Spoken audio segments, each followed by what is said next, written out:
Today we are finally going to explore the city of Wanganui, which is where the Whanganui River enters the sea.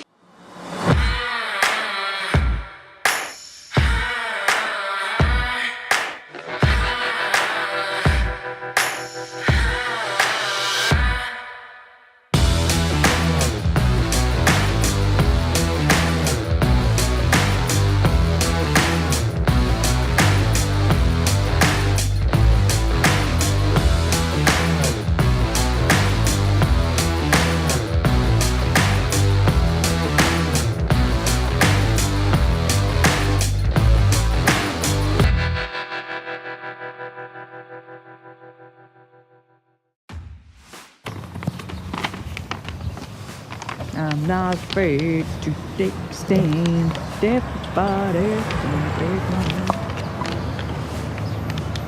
I don't know which way we're facing.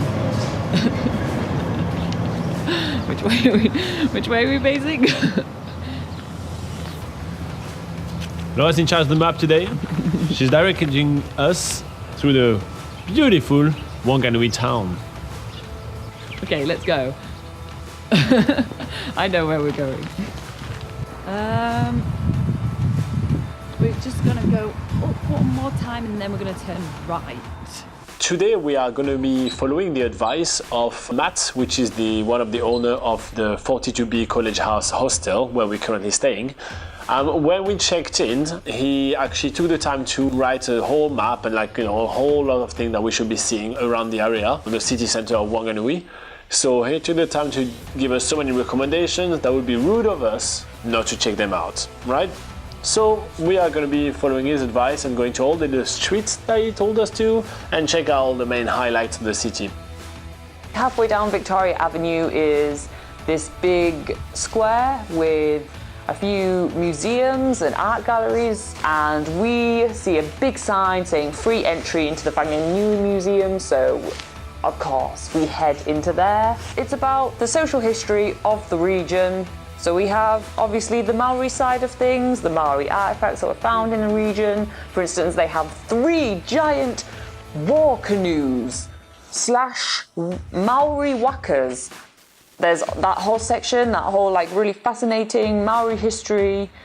Really cool to see because it's so far from our own history.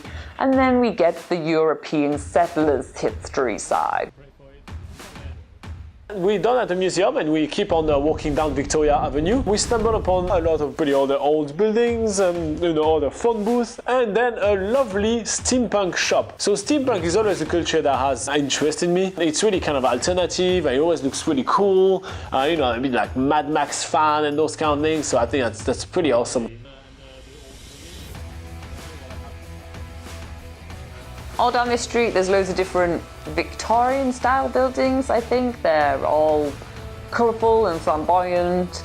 Yeah, this is not really what we were expecting from Wanganui, but it's pretty awesome. This main street's really nice to look at. It's a pleasure to walk down. There's a historic elevator, and as tourists, we have to take the most touristy way to get up to the top.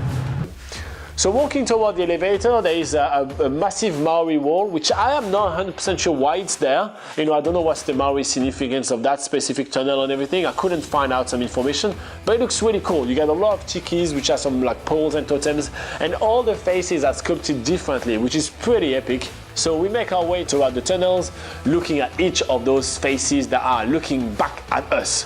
Surprisingly, these Maori carvings and this tunnel is where we spend most of our time today. It's really it's again just a simple thing.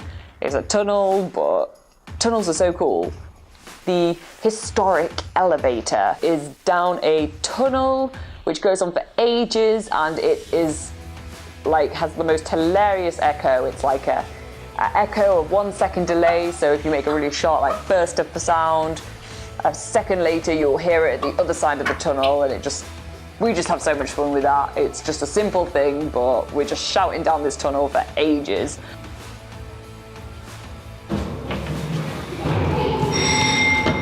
Well, looks like you need to pay with cash. Do we have any cash? It looks like we're taking the stairs then. after all that.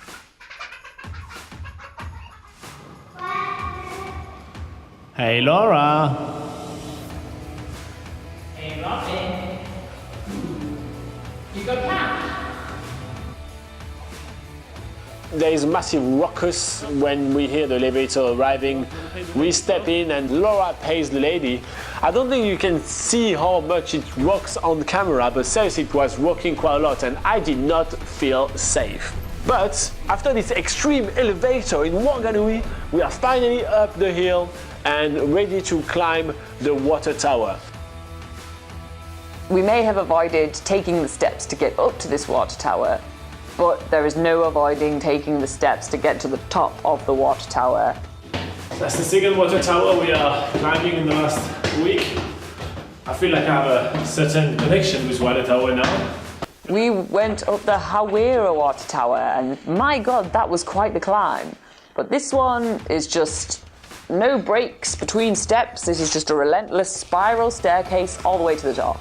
At the top, there's like an amazing view all around. We see the city, but then there's like the huge Whanganui River that's like winding its way through the city. This is like a really awesome view, and you can get up the water tower for free, so we're happy. This is actually a really cool thing to do in Wanganui, and I would recommend that to anyone coming here.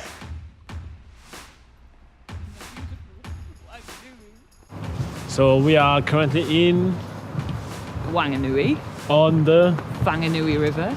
But some people say Wanganui because it's spelled W-H and people can't pronounce F.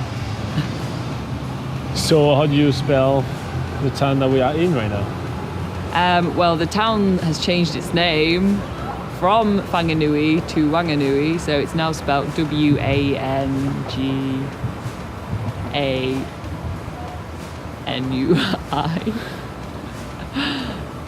We got there at the end. We arrived back at the hostel where tonight I am going to rock the Subway style sandwiches, finishing our bread from Mania. Tomorrow, we are on our way to Owakune, which is the carrot capital of New Zealand.